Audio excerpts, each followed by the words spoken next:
I love you.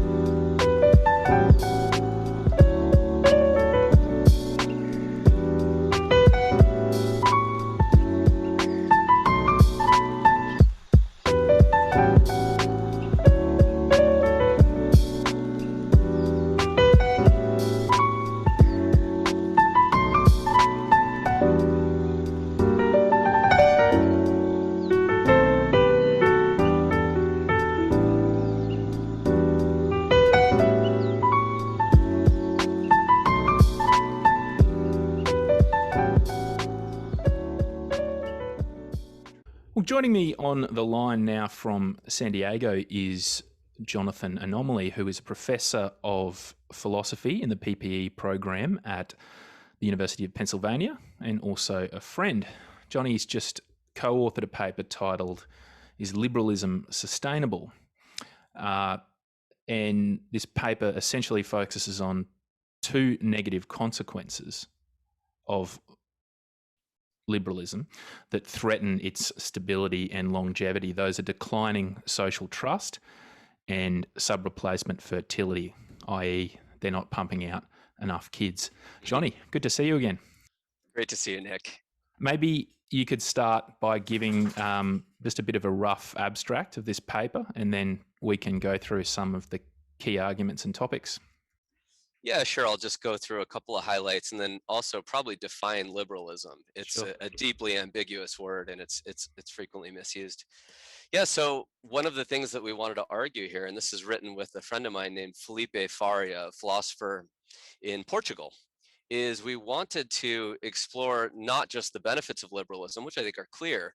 They've led to an explosion of innovation, scientific innovation, wealth, and of course, by definition, liberty. But we wanted to see whether or not these kinds of institutions can be sustained in the long run. So do they tend to produce norms? Do they tend to produce values and so on, which are actually self-undermining in the long run? And we argue that they do.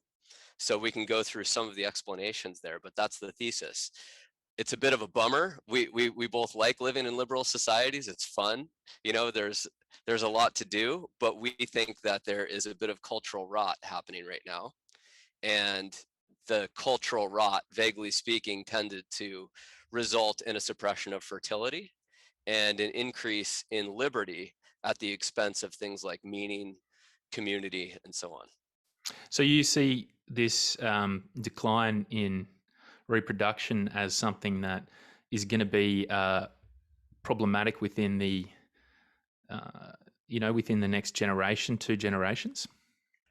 Yeah, it's been on its way down for well over 100 years in the West. And in fact, people nearly 100 years ago in the Weimar Republic in Germany and in England were writing books, writing papers saying, look, as people move to cities, as females become more empowered, educated, and so on, and especially when the birth control pill happened, which was a bit later, but every one of these innovations led to a decline in fertility and specifically not across the board, right? So women who had less education had more children. Same for men. Women who lived in rural environments, who were farmers and so on, tended to have more children. But overall, what we saw were in Western societies a decline in fertility for the last 150 years. But the decline was massively accelerated by the elite, by those who had more education, and those who worked in cities. And we could talk about some of the reasons why. Yeah, well, maybe we'll start with cities, and on the back of that immigration, I think what's interesting is that, as you write, there's this emerging consensus now amongst liberals, especially in the Democratic Party, that the freedom of movement, largely the right to just cross borders in an unfettered manner, is no longer an issue of national defence. It's a moral right.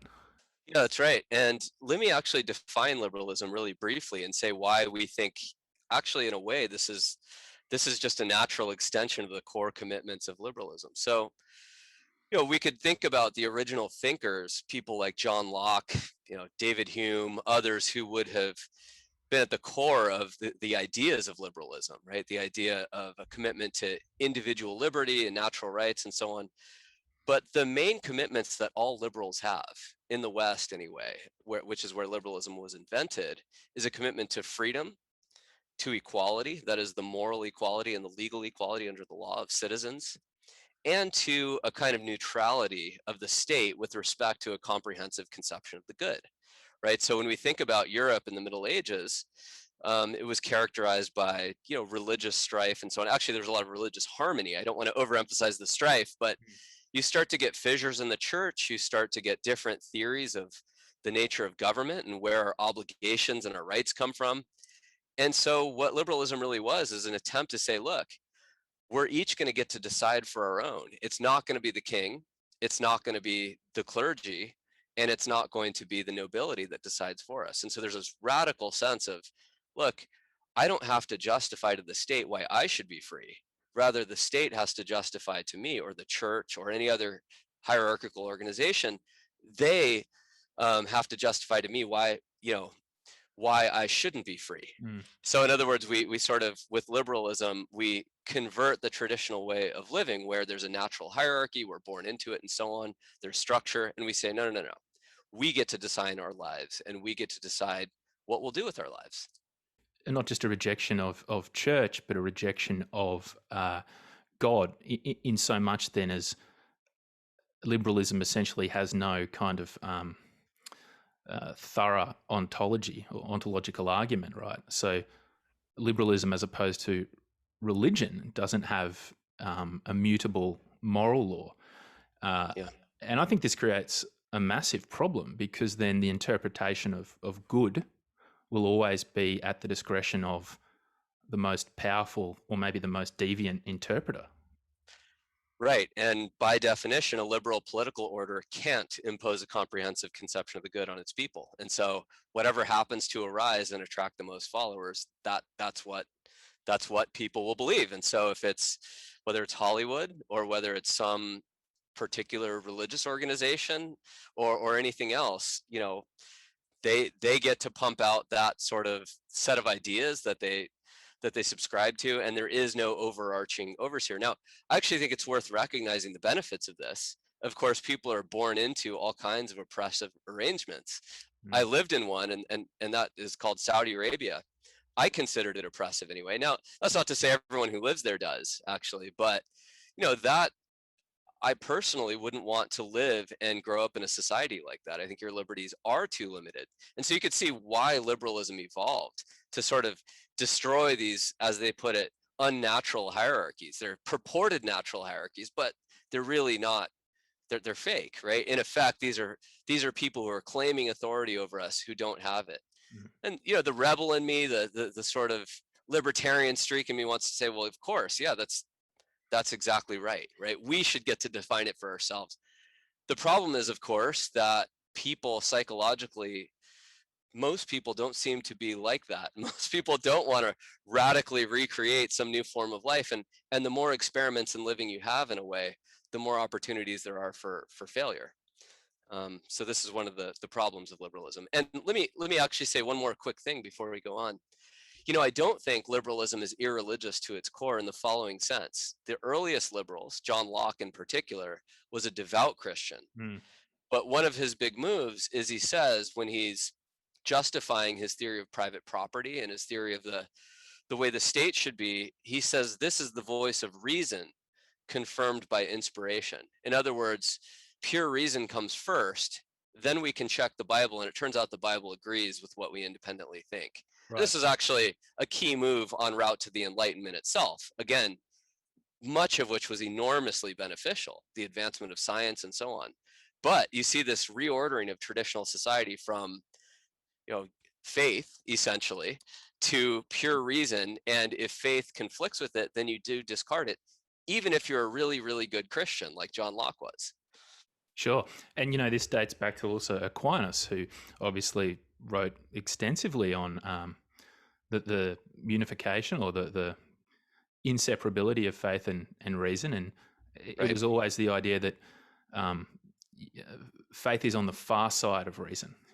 As you said, reason has to be informed by, or faith needs to be informed by reason. Right. And I think something that's interesting about, well, let's just maybe call this modern liberalism now, which is almost liberalism hijacked to sell this idea of unlimited freedom, right? There's no accountability to anything. But of course, our freedom has to be limited, and it's also fallible. Because, otherwise we often end up becoming kind of imprisoned to ourselves, and then that Right. can result in problematic outcomes for the rest of society. It can disrupt social unity. Yep. So one of Yeah, look. go Go ahead. I was just going to finish on saying that one of the problems of modern liberalism is the lack of accountability to an immutable truth of good. I agree. And the founding fathers of the United States, who were informed directly by John Locke. In fact, when you read the Declaration of Independence, the words come directly from John Locke. It's almost plagiarized by Thomas Jefferson. It's very clear that Jefferson, like Locke and the rest of the founders, thought that freedom was impossible without virtue. So virtue is a necessary condition so that you use your freedom to be the best version of yourself, right? Unconstrained freedom they thought of as pure evil. It's just degradation. And so, George Bernard Shaw says in his great book Man and Superman, freedom means responsibility. That is why most men dread it, right? It's true. So freedom without responsibility is actually, in a way, the worst form of government. It enables all the vices to pour out of us, right? Absolutely. And freedom is also the freedom to choose right or wrong. And that's where the responsibility lies. Yep. Yep. And if you don't have a sound kind of understanding of right and wrong, or you're being misled, then absolutely. I like that you quote in this paper Dostoevsky. There is nothing more seductive for man than his freedom of conscience, but at the same time, nothing is a greater torture. Right. Exactly. What made you put that in the paper? What was the? Well, that's in the context of there's a bigger argument, and there are lots of interlocking arguments in this paper, but the bigger point was that as religiosity fades, and it doesn't have to be Christianity, it could be any religion, right? Religions tend to bind people together. They tend to give a sense of meaning, as well as a set of rules, a set of essentially norms that bind people together and facilitate cooperation. And so one of the problems with undermining religion or nationalism or some concrete commitment to a lasting set of institutions or achievements or people, what you do is you get rid of a fundamental source of meaning in people's lives. I mean, the worst thing you could do is go up to a tribe that you find in the Amazon rainforest and just tell them, your gods are dead, and just like, here, I've got the proof for it, and they'd be, first of all, surprised to hear that. And secondly, I mean, they wouldn't know even what to make of it. Like if they believed it suddenly, I mean, what would they do? They would lose any sense of meaning, any sense of why they should retain their customs, why they should have children, why they should go on living and building a civilization. Just to steer it back in the direction of immigration, because I think that maybe this is where it potentially begins in some ways in terms of moving towards the idea that a globalization or a global liberalism is a very bad idea for fertility. But so you say in the paper that liberalism as a political system tends to reward large corporations that import the low cost or the lowest cost workers they can, even if they come from outside the nation's border. So perhaps you can talk a little bit about policymakers in modern liberal democracies and the beneficial or the mutually beneficial relationship that they have with multinationals. Good. I mean, look, there is actually a basis for this in liberalism, in the biggest sense of the word liberalism. Again, a commitment to freedom and equality plus state neutrality with respect to any conception of the good. Those are the core features of liberalism and have been for hundreds of years. Once you understand that, then you realize, okay, so a state government can't, in a way, sort of prevent a corporation or even an individual from wanting to, bring in low-skilled labor, for example, to save money, right? To decrease costs. If freedom applies within a country, a lot of liberals think, then it applies across countries too. So it's the freedom of movement, of capital, of people, of institutions. Now, there are liberals who are, at least in principle, opposed to this unlimited freedom of movement of capital and of people. But the movement in liberal theory has gone in that direction, and it's just to be intellectually consistent, they think. And I don't think they're wrong. So a lot of libertarians, and I have many libertarian friends who I disagree with on this, they think it's obvious that if somebody wants to come to your country to work, there's a willing buyer, a willing seller. Google wants to employ them. Why would we stop them? And in some ways, it's like, yeah, that makes a lot of sense, right? It's a voluntary transaction. This person's going to produce a product at a low wage. But one of the points we make is there are externalities. That is, there are external effects, either positive or negative, on third parties.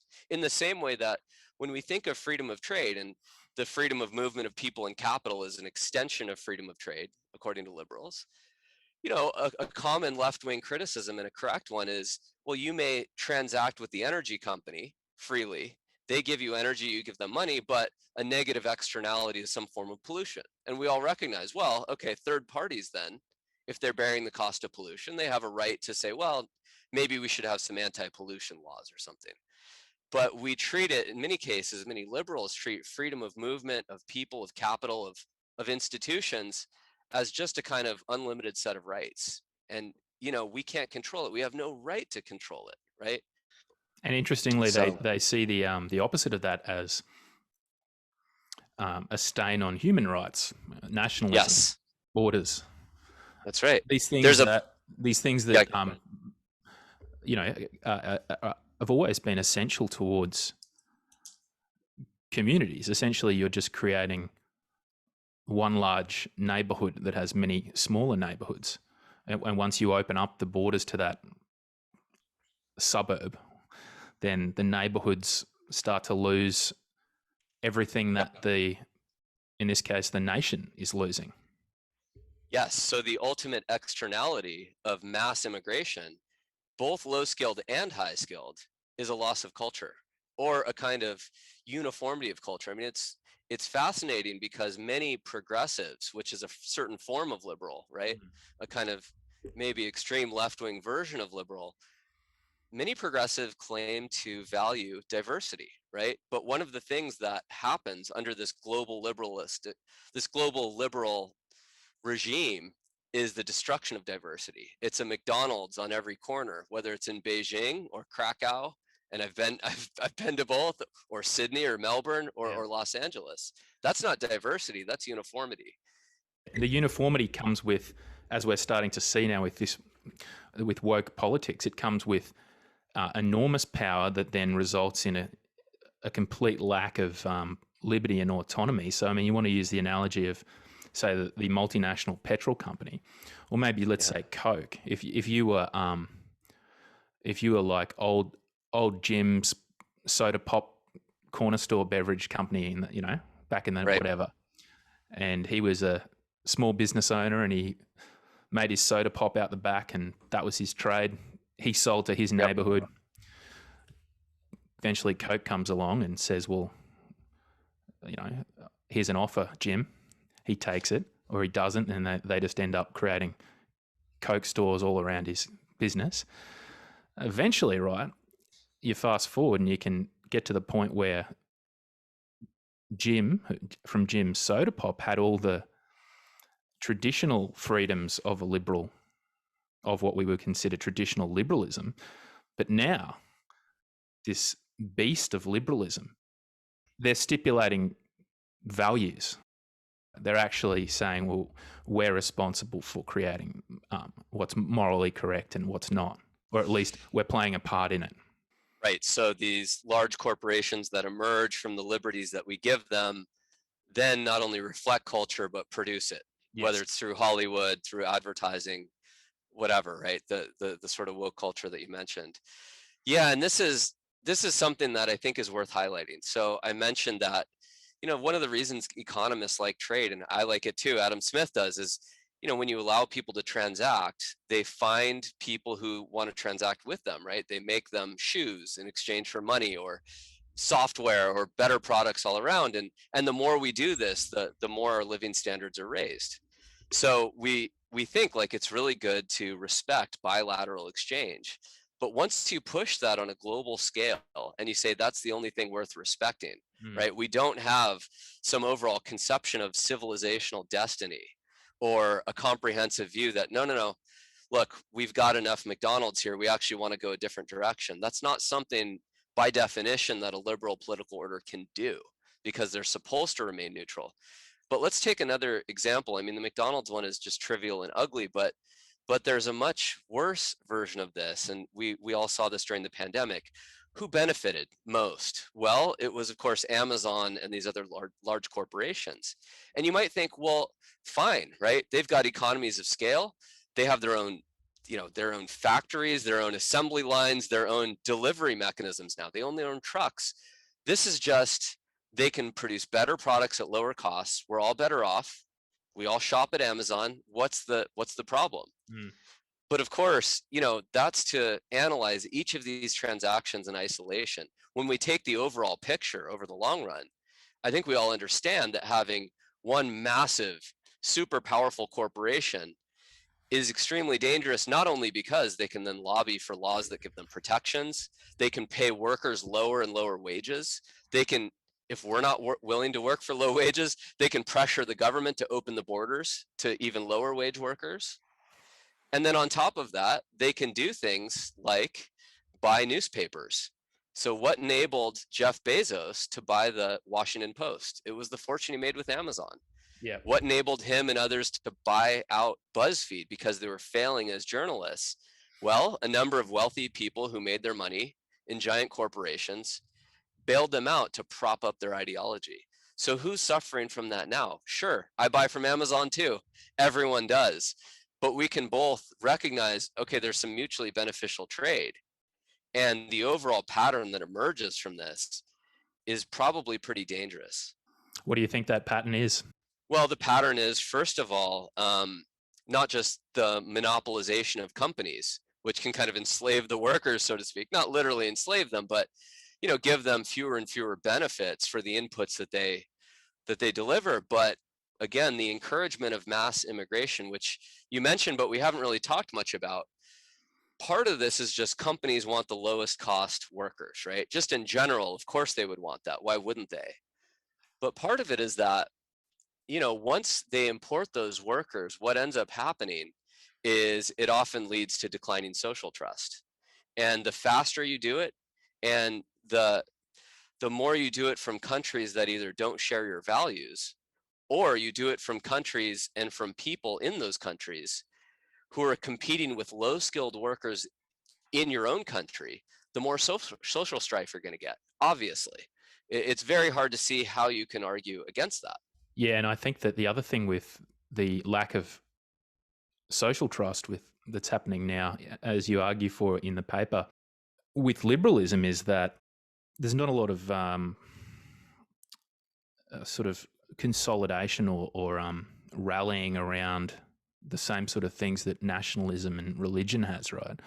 So they have to create these things, and we've seen, in my opinion, what these things are save the planet, Black Lives Matter. Yeah. But what that's done is create. It may have slightly unified liberals. However, I think that it was the motivation for the unity was a combination of fear and a kind of a desire to be a part of the intellectual elite. They rally around hatred for non-liberals, and in a way that ends up creating a far greater lack of social unity. Yeah, and there's no way for a liberal order to impose a particular group or way of life as the proper elites, right? So in a traditional society, you'll have the clergy. And of course, they're the elites in the sense that these are the people who, if we're taking Christianity, understand the Bible, study it, promulgate it, basically they're the court system. at least in medieval Europe. They're in effect resolving disputes. Now, I'm not even arguing for or against religion, but just recognizing like this is a source of order that people recognize and defer to. But in a liberal society, you can have the craziest extremists who you're talking about. And I tend to call them, progressives or regressives or, whatever. There's some word, or just the woke, because the woke version of progressivism is actually itself pretty anti-liberal. I mean, they actually reject equality under the law, for example. They think some racial groups should be more equal than others, so to speak, in Orwell's sense, right? They have a constant grievance politics that they're involved in, trying to get resources from one group to another, whether or not they've earned those resources. And this is a small minority, but they cause a lot of social strife. So you don't see them as being significant to the argument in this paper of your definition of liberal? Well, I don't, in the sense that in traditional political philosophy, we identify liberalism as having these really general features, right? A commitment to freedom and equality, and then something like neutrality with respect to a comprehensive conception of the good. So the state can't, for example, impose one kind of religion or one way of life. So, and, again, this can be liberating in some ways. So if you're homosexual, in a really traditional society like Iraq or, maybe North Korea, that's beyond traditional, Saudi Arabia, probably your life doesn't go that well. Certainly you can't express yourself to the fullest extent that you can in London. But it also means that we can't impose really any conception of norms other than what is legally permissible on the population. And so since people are norm followers, and since people seek meaning, as you said, a really cheap substitute meaning is social justice. It's this extreme version of progressivism where there is a clerisy. It's a decentralized clerisy. It's the Twitterati, it's university professors, and it's journalists, as well as Hollywood elites. And these people are, I mean, you and I agree, not worth listening to, obviously, but they're very powerful. And they have listeners, not in virtue of how wise they are or how well versed they are in principles of political philosophy, but because they've just attained positions of power. They're usually beautiful or smart, actresses or professors or whatever, and they emerge as this cheap version of the nobility. In this paper, you reach the conclusion that liberalism, one of its biggest problems is that there's this measurable lowering of fertility rate. So maybe, if the idea of liberalism is actually wrong and redundant, then maybe some of these more radical people that we're talking about are symptomatic of the end of liberalism, or at least the restructuring of it. It's been taken to its full extent, which is essentially unfettered freedom of conscience. That's right. And we, in this paper, discuss the late Roman Empire, and many people have been speaking of that in the last few years, the kind of decadence that we saw after Rome won, essentially power over all of the nearest countries, territories, united its people. And then comes, as Juvenal says, the poet, the terror of peace. I'll read you a passage that we quoted in the paper. So Juvenal explains what's going on in the late Roman Empire, and he says, now we suffer the ills of a long peace. Worse for us than war, this luxury is stifling us, taking its revenge for an empire won. No single kind of crime or act of lust has been lacking. From the moment we were no longer poor, all vice pours into Rome. And, I like to think of this in two ways. There's the physical vice, and we of course see this in our society, of permissive sexual norms and this sort of thing, right? The pursuit of pleasure, whether it's bodily pleasure through sex or drugs or video games or any of these activities. I'm not here to condemn these things, but I'm just saying that they exist, and people can spend their entire lives pursuing these things, and also the intellectual vices. And I think these are much worse, actually. Maybe there's an interaction, but the kind of slovenliness, the kind of lack of mental discipline, right? The lack of respect for the Western tradition, for the ideas that actually built the society we're part of. This itself is sort of astonishing. And in some ways, Juvenal says it's a natural result of luxury. Once you have the sort of time and money and goods and of course vicious goods that come in, life is an endless series of distractions and pleasures, rather than the sense that, well, maybe what's really meaningful is God or tribe or tradition or civilization, or what's necessary to promote those, family before everything else.